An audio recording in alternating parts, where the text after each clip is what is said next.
Hello, hello, and welcome to episode 99 of the Making a Marketer podcast. This show is made possible by Powers of Marketing. We provide podcast and event production, hosting, and emceeing. And we hadn't gone live for a minute, and now it's back-to-back weeks. This was planned to be live. Chad's last week was not exactly planned to be live, but I love going live and welcoming new guests. Welcome to Mel Kettle. How are you today? I am fantastic. Thank you so much for inviting me onto the show. I'm really excited to be here. For sure. If you can't tell, if you don't know Mel, she is from Down Under. Where in Australia are you? So I live in a town called Caloundra, which is on the Sunshine Coast, which is just north of Brisbane, so on the east coast. If you're familiar with Sydney, I'm about a 14-hour drive from Sydney, heading north. Okay. It's almost exactly 10 years ago was in Brisbane. So while I was in Melbourne, Sydney, and then Airlie Beach, and I ended in Brisbane and flew home from there. So, Airlie Beach is spectacular. Yeah. Yeah, it was lovely. I wanted to, see the Great Barrier Reef, but I didn't. I wanted to stay, kind of on land. All right, I'm gonna read Mel's bio for y'all. Mel Kettle is an expert at communication that earns trust. She understands how to create strategies that have immediate, meaningful impact. With more than 2 decades of experience in strategic communication and leadership, and a unique educational combination of a Master of Business and Marketing and a Master of Public Health, Mel is a valuable asset to leaders and teams that want to achieve real connection and sustained engagement. Clients rave about Mel's sharp insight, her ability to simplify the complex, and her capacity to mobilize people and ideas so they can increase their visibility and influence. Mel has been recognized in the Leaders Hum 2022 Power List of the top 200 biggest voices in leadership. She is the host of podcast This Connected Life and author of The Social Association. Her second book, called Fully Connected, will be out mid-2022. That's exciting. It is so exciting, and I just can't wait to get it finished. So I submitted another draft to my editor on Friday, and there were big happy dances and lots of cheers when that happened. Fantastic. Absolutely. And you have a notification that's kind of going off. So I don't know if you have the ability to, I only care because it's hitting my eardrum. Sorry, I don't know. it's text, but I thought I'd gotten rid of those. So rather than, hopefully, I might just tell them to stop texting me. Oh. Okay, cool. There won't be anymore. All right, fabulous. All right, well, let's get underway at this early hour over where you are. So I would love for you to first start by telling our listeners what led you to start your own company and what has kept you going for so many years. So I've been working for myself since 2006. I can't believe it's been 16 years nearly. I was working in senior roles in the state government, and I just got to a point where I'd hit that point of seniority in government, and where you start to get embroiled in the state politics, whether you want to or not. And I just decided that that wasn't really what I was wanting. And so I thought, what else is there to do? And I really didn't like my job, didn't like the way that the organisation was going. And so I decided it was time to do something a bit different. So I backed myself and I left, and I wanted to just quit. But my husband said to me, take 6 months leave without pay because you can as a public servant. And I said, no. And he said, no, seriously, you need a backup. And I said, I don't ever want to go back there. And he said, you're putting yourself out there as a marketing communication consultant. If you can't sell enough and market yourself enough in that first 6 months, do you really deserve to call yourself that? And I went, yeah, Wow. Okay, harsh but fair. And so that was how it started. So in my early days, the work that I did was really operationally focused. I wrote more annual reports than one person ever deserves to write.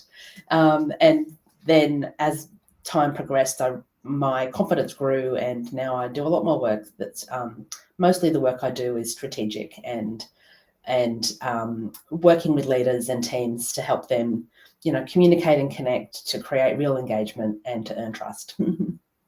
Fantastic. I love it. Okay, so I think people often think that the communication of a company is being just an outward thing, Mm, like when the most important communications can sh- really happening internally first. So within ourselves, yes, but within the company also. So do you have any tips for helping companies get internally aligned so that their external communications then help their brand shine and, of course, hopefully mm. drive sales? I think the first thing that's really important for an organization is to be really, really clear on what's your purpose and what are your values. And once you're clear on that, then hire for that. So, what I mean by that, I love the story that you've probably had guests share the story of when JFK went to NASA. He did a tour behind the scenes and he said to a janitor, "What is it that you do here?" And the janitor, whose job was clearly to keep the place clean, said to John F. Kennedy, "I'm here to help put a man on the moon." And so at NASA in the 60s, everybody was really, really clear on what their purpose was. If you ask your team and your staff, what do we do around here? They all should have the same answer or some version of that same answer. And so if they don't, then you need to be really clear on what that purpose is for your organization. And then secondly, when it comes to values, you need to be really clear on what it is that you stand for. And values aren't just words, values are lived experiences and actions and behaviors and attitudes that you take. So they need to be led from the top, obviously, but you also need to make sure that you hire based on value. You can all, if you've, and what I mean by that is if you've got three candidates for a position and they've all got the same skill set, ask questions to make sure that the one that you select has the same values, lived experiences to demonstrate those values that you as an organization stand for. I was chatting with a colleague recently who's the CEO of a nonprofit with about maybe 150 staff. And he said to me, in the 10 years he had been there, they had only ever made hiring mistakes twice, where Wow. they had to let go of two of their staff members. And I went back and said, "What is it? What was wrong with the process?" And he said, "We reverse engineered the process to see why we made a mistake with those two." And he said, when it came to those two positions, we were really desperate to get people in those roles. And so we hired really quickly and we didn't ask the value based questions. And so because they didn't share our values, they weren't the right fit. I love that. Yeah. Mm. I would say that the the worst interview experiences I've had have been, yeah, just containing nothing about that. And for me, I'm always interviewing them too, right? Like I want to know from them Absolutely. as much if they're aligned with Mm. me or not. Absolutely. Yeah. Because, you go to work for so much of your life. If you don't love the job that you've got, or at least if you don't love some element of it, and I fully understand that I come from a complete place of privilege where I love what I do every day, but I've certainly had jobs where I haven't, and they haven't lasted very Right. long. But Right. you have to at least love something about your job, whether it's a person you work with, whether it's a piece of work that you do, whether it's the organization and what it stands for. And if there's absolutely nothing that you love about your job apart from the paycheck, think closely about whether you're doing the right thing for you at the time. Um, Yeah. I had a job interview years ago, and it was the last job before I quit and started consulting. And I did 3 job interviews in a week, and there were 2 that I really wanted and one I didn't. And of course, I was offered the one I didn't really want. And the reason I didn't want it is because the interview panel, the person I'd be working for who was on the interview panel, just sat there with a poker face the whole time. She gave nothing away. And so when she called me to say, "I'd like to offer you the job," I said, "Oh, that's lovely. Thank you. Can we come in? Can I come in and have a chat? I've got some more questions." And she was really shocked that I didn't immediately say, "Thanks, that's great. When can I start?" But I went in and I asked her some questions. And one of the questions I asked her was, "What's the culture like around here?" And she just took a step back because I don't think anybody had ever asked her that question before. And I think a lot of recruiters and hirers forget that an interview needs to be a two-way process. The candidate needs to be interviewing you as much as you're interviewing them. And if that doesn't happen, then that's a really red flag as a recruiter, because it suggests that the person just wants a job, any job, because they need a job. Right, for sure. So yeah, Jen, hi Jen, thanks for being with us. She commented, yeah, seems like people need to be shown how valued they are in order to answer that kind Mm, of question with such conviction. Yeah, well, and I do think too that I like the saying, hire slow, fire fast. Um, absolutely.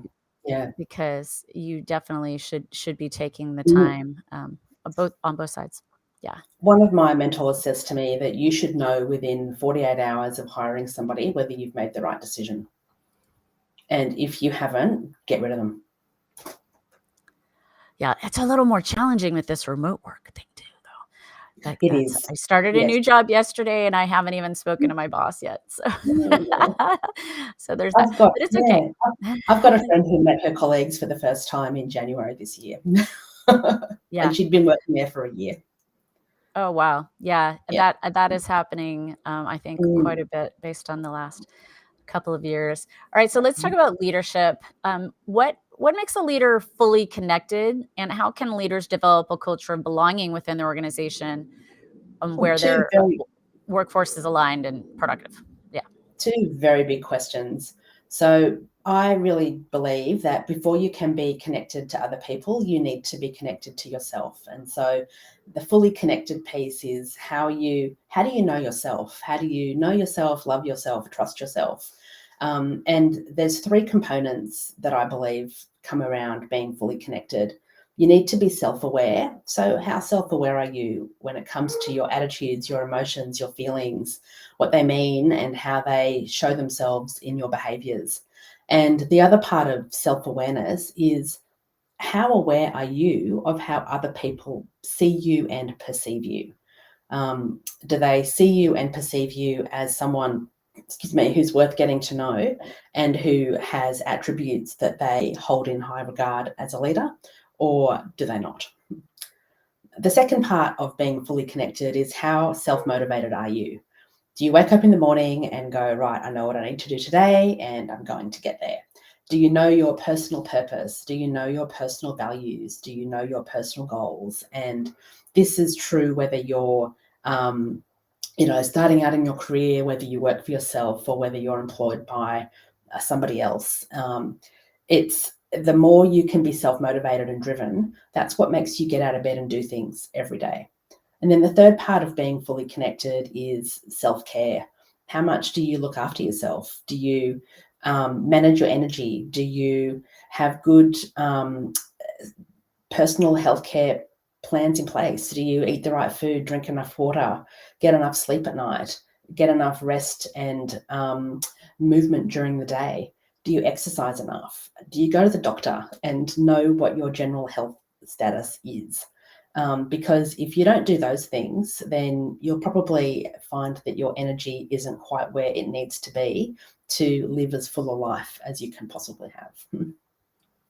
Yeah, I mean, I think that goes for everyone, leadership and team, right? All of Yeah, those things. absolutely. Yeah.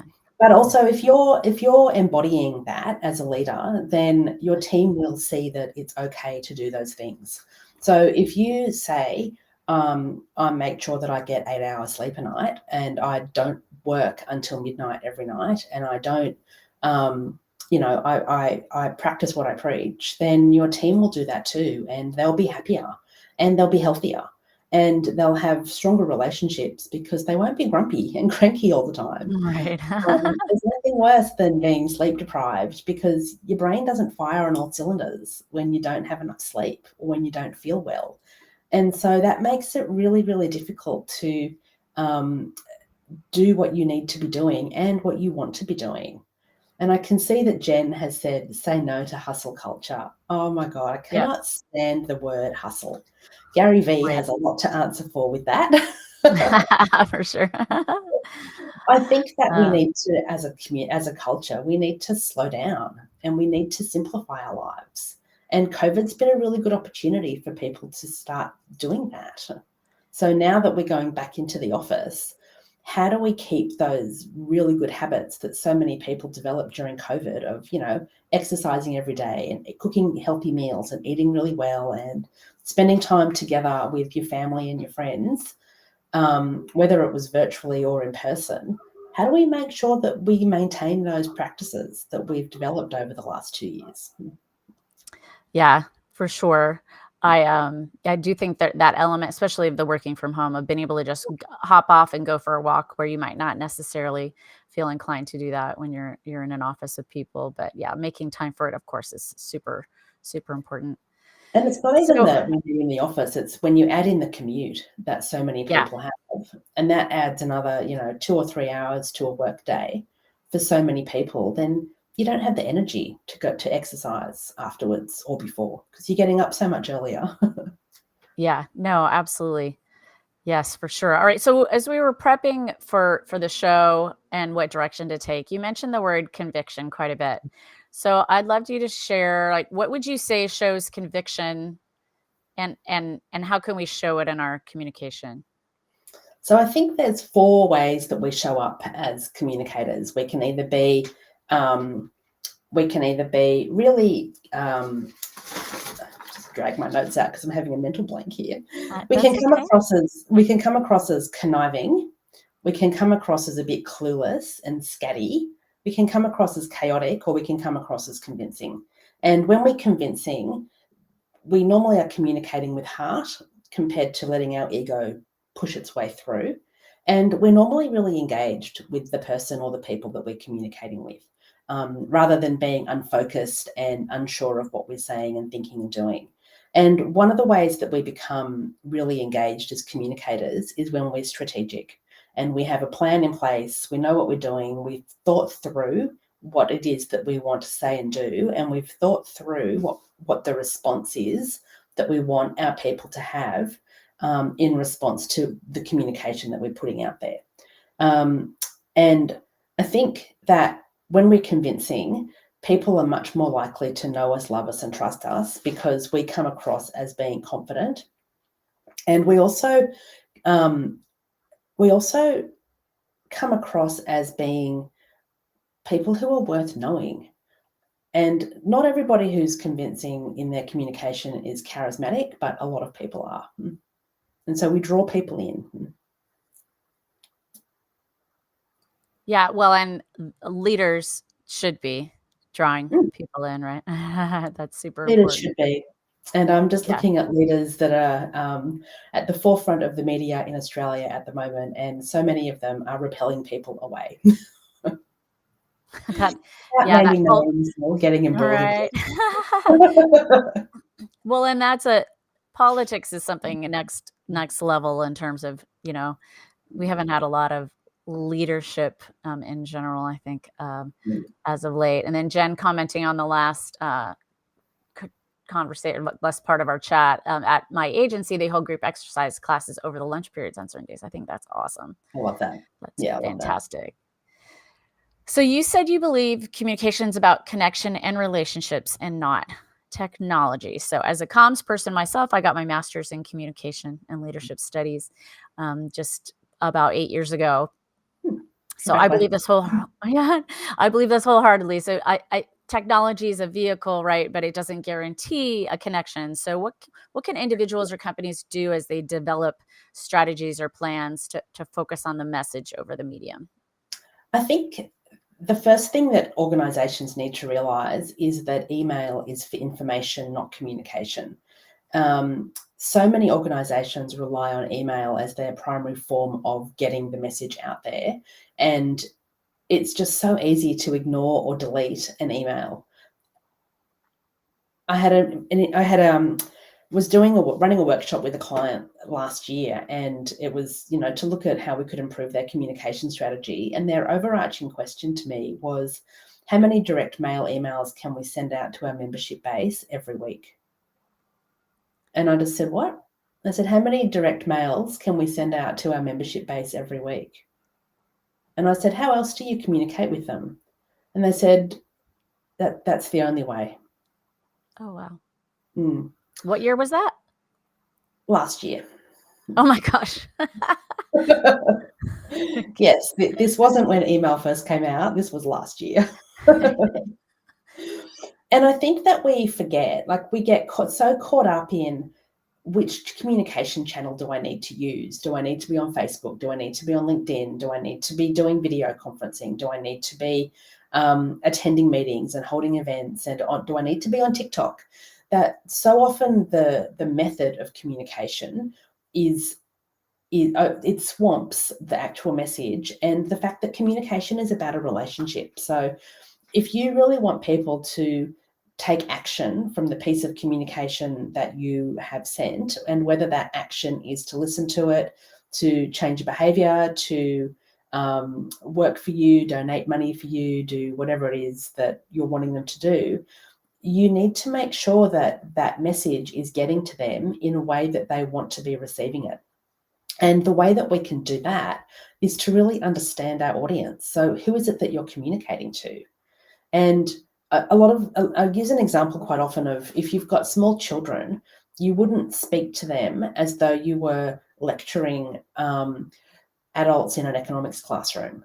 You wouldn't talk to them as though they were adults. You talk to children in language that they understand, because you inherently know that if you don't, they won't know what you're talking about and they won't do what you need them to do. So an example of that is if a kid is about to touch something on the stove and burn themselves, you call out stop. You don't say cease and desist. That's And very and so as a parent, you really know who your audience is when you're speaking to your kids. We need to remember that with everybody that we want to communicate with, particularly in the workplace. We need to be conscious of people who might not have the same level of education as you, who might not be able to hear you clearly, who might have any sort of other preference, who might be of a different generation and who like to communicate in different ways. So the more you can understand who it is that needs to hear your message, the better off you will be. The more success you'll have in getting that message across. And I remember I did an exercise with a client and with another client last year, and they said to me, "Do we really need to be everywhere on social media?" And I said, "Well, I don't know. Let's have a look and see who is it. What channels are you using, and who are you trying to reach?" And it was an organization that it was an organization that had to reach staff, customers, and members of the community. And so we decided that they probably did need to be everywhere, but they probably didn't need to be on TikTok right now. But they needed to have really good internal processes to communicate with their staff.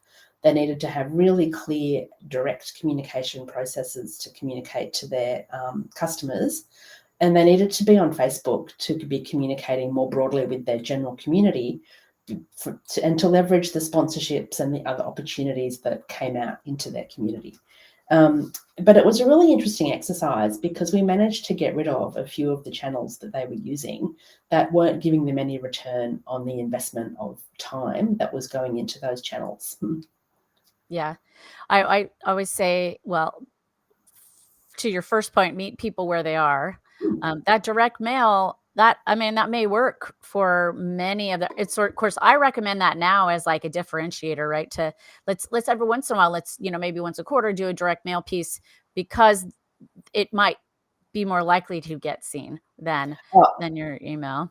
These were EDMs. Yeah. Sorry, I wasn't clear. These were electronics, so these were all going out by email. But I absolutely agree. A piece of direct mail in the post is definitely a differentiator. Okay. Yeah, for sure. Yeah, and then also you don't have to be everywhere on social, right? But you should, wherever you are, you should be doing it well, and you should be engaging with your audience and all that kind of That's good it. stuff. And Yeah, most for sure. organizations need to be somewhere. Yes, absolutely. Yeah, and I'll even recommend if you should be on this platform, but if you're not going to do it, then just take it down. Like I'd rather have you not have the account on the platform than to have it and to look like you're not. Yeah. You're just not doing it. The recommendation I give is similar to that. I say keep your account there, but put a pinned post that says we have this account because we might want to come back to it, but this is where you'll find us. If you need to get in touch with us, we're on LinkedIn or we're on Twitter, or here's our website. But we don't currently use Facebook as a communication tool. Yeah, I mean that. Yeah, there's that, and then you're at least found. Jen says Bath and Body Works direct mail works really well for her. There are those, the retailers who have sort of figured out how to dial in, get the reaction from their customers. Yeah. So I want to talk a little bit. I worked in the association space a little bit. I worked for a foundation, but I within that space worked in meetings and events where I was working with association people. So, and my friend Kiki L'Italienne has a group and actually an online show that she's been doing for years and years called Association Chat. And so it sparked my interest when I saw that you wrote a book called The Social Association. So I wondered if we could, before we get your book, as my second to last question, if we could talk a little bit about what do you think is the top key skill, like in your book, the subtitle, they said there's 5 that you say would help them increase their member engagement, generate ROI, create a thriving community. It's a lot to talk about all 3 of those, so you can just pick one if you want. What is one of those top 5 skills? I think the top skill is to be strategic, is to have a strategy, to know, to begin with the end in mind. I'm a big Stephen Covey fan, so know what it is that you're wanting to achieve and create a strategy to help you get there. And then a core part of that strategy needs to be knowing who your members are and knowing who your audience is, and who you're selling to, who you're marketing to. So, but they're not the only audience that you probably need to be reaching. So I think the number one thing is, think strategically and take the time to develop a really good communication strategy that is very closely linked to your overarching strategic plan or strategic intent, because they all need to, everything you do needs to link back to your overarching purpose for your organization, whether you're an association or, a cafe, a small suburban cafe. You've got an overarching purpose, and everything you do needs to be driving towards you achieving that. Yeah, I would agree with that for sure. Mm. And Jen, I love Jen's all these comments. I'm not keeping up. I don't know which was a smart and considered idea, but I am sure it was all of them. And then be there for your people. I think that Yeah, I absolutely totally agree with that. Yeah. All right. So no, go just ahead. one more thing with be there for your people. One of my favorite quotes is Maya Angelou. People will always remember how you make them feel. And so one of the things I think as we start coming out of COVID is people will remember how you treated them and how you made them feel over the last 2 years. And there's been a lot of talk about the Great Resignation. And I think a lot of that comes from the fact that people don't feel they've been treated as they deserve to be. And so if you're looking at how you can improve how you work over the next coming period of time, treat your people, look at how you treat your people. Yeah, for sure. Communication is so important, and it gets overlooked. You have to be deliberate and conscious, and as you say, like go back to those company values. And if they're not treating you in a way you deserve to be treated, then maybe those company values aren't being upheld, right? And Richard Branson says communication is the most important skill a leader can have. And it never ceases to amaze me how many leaders I see who don't seem to have it as a priority, and they don't seem to want to know how to improve. And so if you're a leader or an emerging leader, look at what you need to be doing to be seen as somebody who communicates with conviction, and with heart, and who genuinely wants to be engaging with the people that you're engaging with at any given time. Yeah, for sure. Or you shouldn't be in a leadership position, in my opinion. Absolutely. Find something else to do. Yeah, for sure. All right, awesome. I love all of this. Okay, so the last thing is we love for our guests to recommend a business book that they recommend. And what book do you have today? So it's not a business book as such, but it's a book by Dr. Vivek Murthy called Together. So he was the Surgeon General of the United States during the Obama era. I'll just shut that Yeah, there. yeah, you're Um, yeah. he talks about loneliness, and he talks about loneliness, health, and what happens when we find connection. And one of the reasons I love that book is because loneliness is such a massive problem in society, and it's a huge problem in for leaders in business as well. And there was some research that came out a couple of years ago that said something like 65% of people in senior leadership roles say that they're lonely at work. And 2 out of 3, I think it's 2 out of 3 people say that they're lonely at work every week, regardless of their level of the level that they have in the organization. And so what is it that we can be doing to make sure that people feel less lonely? And you mentioned earlier, and we didn't get to talk about this today, but maybe next time, how do you create a culture of belonging? Well, one of the Right. ways you do that is by making sure that your people feel valued. And one of the ways you can make people feel valued is by communicating with heart and conviction. Absolutely, and that's gonna be a phone call or a Mm. video chat, it more often than not, just an email, although an email can be good. It's not gonna be quite hit it the way that you need to. I think there's it's amazing Even when top yeah, level like CXO level people actually reach out. Yeah. even a text message is better than an email if you're just wanting to let somebody know that you're thinking of them. Just a quick text. Um, one of our neighbours got some bad health news recently, and I've just been sending a quick text every week saying, "We're thinking of you. No need to reply." Yeah. And Yes. she always replies and says, "Thank you so much. Really appreciate your thoughts." Yeah. And it Yes. takes me 5 seconds.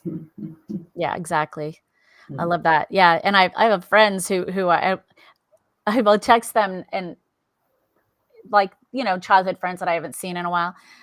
"Well, do you have time to chat?" And they're like, "Is everything okay?" I said, "All right, Yeah. let's normalize, like, not being an alarm sounding an alarm bell. Let's normalize, like, Yeah. actually talking with each other on a regular basis again." Like, so Yeah. I love it. But I just have a funny texting story. I texted my Yeah. niece, who's 15, a photo of the two of us together that I found. And I texted her ages ago.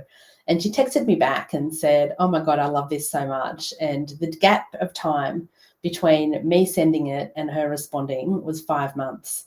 And she said to me, "I never look at my text messages." Oh my gosh, that's so funny. And I thought, okay, that's a good lesson. Good to remember. You should have snapped her, Mel. That's what I said. I said, "I should have sent it through Snap, shouldn't I?" And she went, "Yes, you should have." And I went, "I'll remember That's that." funny. Oh my gosh, hilarious. I love it. I love it. I love it. Love it. All right. Well, thank you so much, Mel. I appreciate you being on so much. Episode 99. It's not 100, but it's still a memorable number. Thank Age of you so 99. much, and congratulations for getting to 100. I'm really looking forward to that episode as well.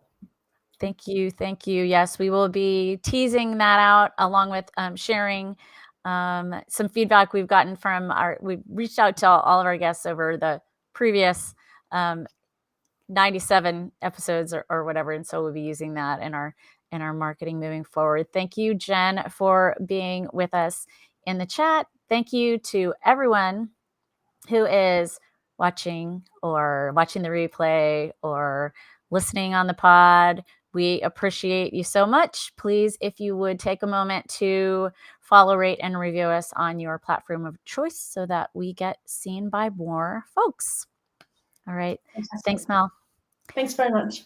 Bye, All everyone. right. This has been episode 99 of the Making a Marketer podcast, and we will see you at 100. Bye, y'all.